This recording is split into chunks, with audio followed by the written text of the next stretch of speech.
Hello students.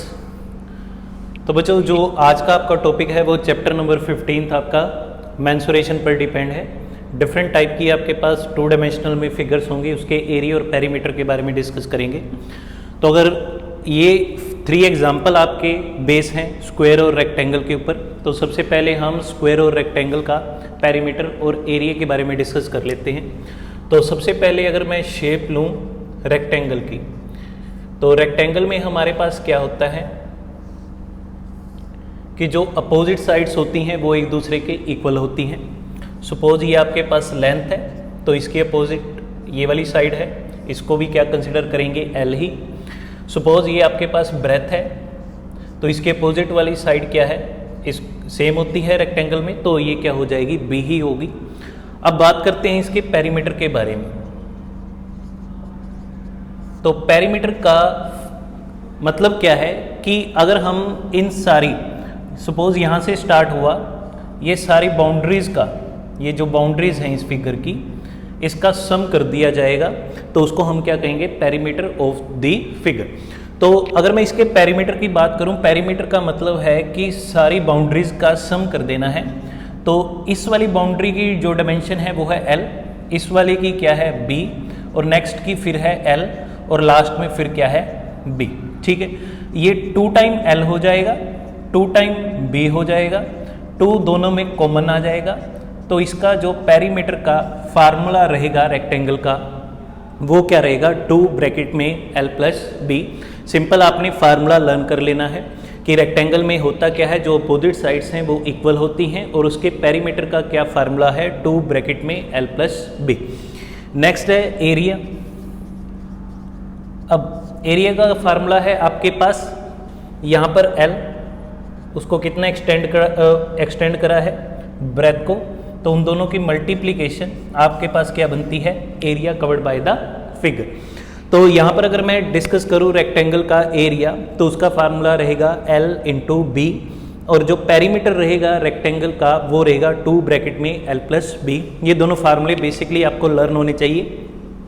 तो rectangle का perimeter का फार्मूला है 2 ब्रैकेट में एल प्लस बी, और उसके एरिया का फार्मूला है एल इंटू बी। सेकेंड, अगर मैं फिगर सपोज करूं, तो सपोज कर लेते हैं स्क्वायर है आपके पास। अब स्क्वायर में क्या है आपके पास कि जोन सी सारी साइड्स होती हैं वो एक दूसरे के इक्वल आएंगी। तो सपोज एक साइड को मैंने ए कंसिडर कर दिया, तो सारी साइड्स की डायमेंशन जो रहेगी वो ए हो जाएगी। अब पेरीमीटर की बात करूंगा, तो पेरीमीटर का फार्मूला इसका क्या होगा, सारी बाउंड्रीज का सम, तो ए प्लस ए प्लस ए प्लस ए, कितने टाइम हो गया, 4 टाइम हो गया। तो पेरीमीटर ऑफ स्क्वायर का जो फार्मूला बनेगा वो बनेगा आपके पास 4 इंटू ए का मतलब यहाँ पर आपके पास क्या है, साइड। तो इसका जनरल फार्मूला बन गया पेरीमीटर का, स्क्वायर के पेरीमीटर का 4 इंटू साइड। नेक्स्ट है एरिया की बात करूंगा, तो एरिया में A multiply by A, it means A square. तो इसको ऐसे भी लर्न कर सकते हैं कि area of square is equal to side into side. ठीक है, तो आपके पास 4 फार्मूलेज हो गए हैं। सबसे पहले रेक्टेंगल का पेरीमीटर, उसका फार्मूला था 2 ब्रैकेट में एल प्लस बी। सेकेंड, उसके एरिया का फार्मूला था एल इंटू बी। थर्ड, आपका स्क्वायर के पेरीमीटर का जो सा फार्मूला है वो है 4 इंटू साइड, और जो लास्ट में उसके एरिया का फार्मूला है वो क्या है, साइड इंटू साइड। अब कुछ एग्जांपल्स हैं आपके, इन पर फोकस कर लेते हैं। तो फर्स्टली जो सा आपका एग्जांपल है उसमें क्या है, the perimeter of rectangular field is 68 metre, कि जो पेरीमीटर है रेक्टेंगुलर फील्ड का वो कितना दे रखा है, 68 मीटर दे रखा है।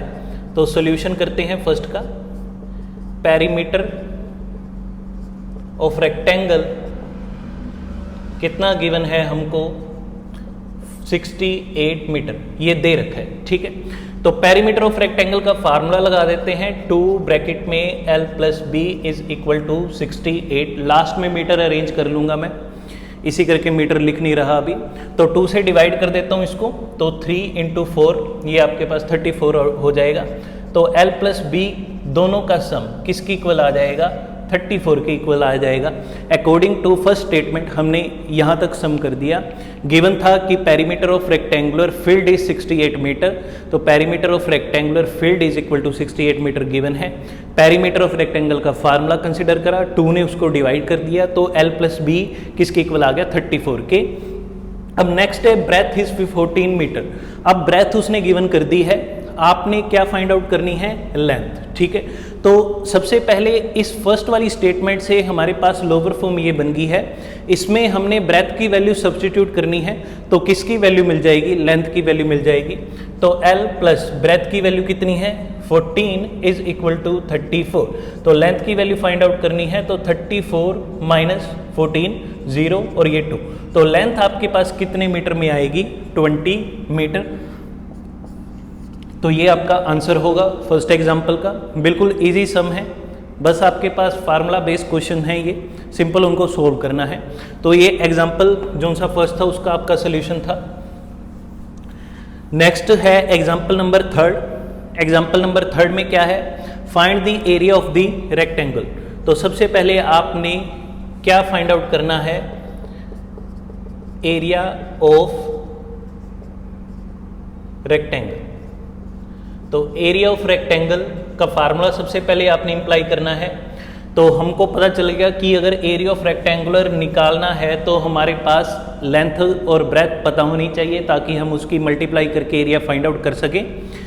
बट अकॉर्डिंग टू कंडीशन क्या है, लेंथ इज 12 मीटर। हमको क्या दे रखा है, सिर्फ लेंथ गिवन है, और लेंथ कितनी दे रखी है 12 मीटर। अभी वैल्यू सब्स्टिट्यूट नहीं करनी, सिंपल अपनी जो सा डाटा है उससे वैल्यू पहले निकालनी है, कौन सी वैल्यू है आपके पास।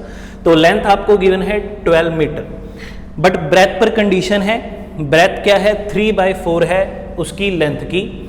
तो ब्रेथ क्या है उस टाइम 3/4 है किसकी, उसकी लेंथ की। ये गिवन कंडीशन है आपको। तो 3/4 इंटू में लेंथ कितनी है 12, 4 इंटू 3 12 हो जाएगा, 3 इंटू 3 9, साथ में मीटर आ जाएगा। तो अकॉर्डिंग टू कंडीशन अगर मैं फर्स्ट वाली देखूं तो हमने एरिया निकालना था रेक्टेंगल का। सबसे पहले हमने एरिया का फार्मूला लिख दिया L into B. Length given थी, ब्रेथ पर कंडीशन थी कि जो ब्रेथ है 3/4 है उसकी लेंथ की, तो 3/4 इंटू उसकी लेंथ हमने लिख दी, उसको सोल्व करा, हमारे पास ब्रेथ की वैल्यू आ गई 9 मीटर। अब नेक्स्ट एल बी है आपके पास और बी भी आपने फाइंड आउट कर दी है।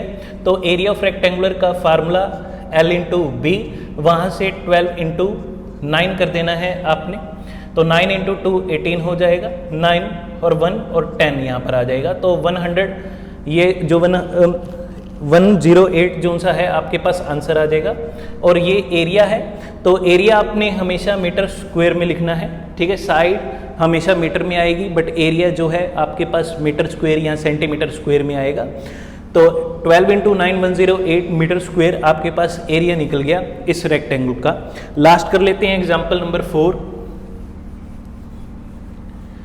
एग्जाम्पल नंबर 4 है आपके पास, एग्जाम्पल नंबर 4 में है the perimeter of square is 36 metre, कि जो स्क्वायर का पेरीमीटर है वो कितना गिवन है 36 मीटर गिवन है। तो सबसे पहले हमने लिख देते हैं कि पेरीमीटर ऑफ स्क्वायर किसके इक्वल गिवन है, इज इक्वल टू 36 मीटर।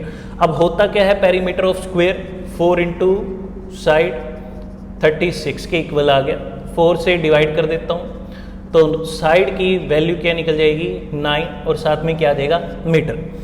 अब बताना क्या था हमको, एरिया बताना था। तो एरिया ऑफ स्क्वायर का जो सा फार्मूला है वो क्या है, साइड इंटू साइड। तो 9 मल्टीप्लाई बाई 9 दोनों मीटर में है, तो 81 मीटर स्क्वायर जो होगा इसका वो क्या आ जाएगा, एरिया आ जाएगा।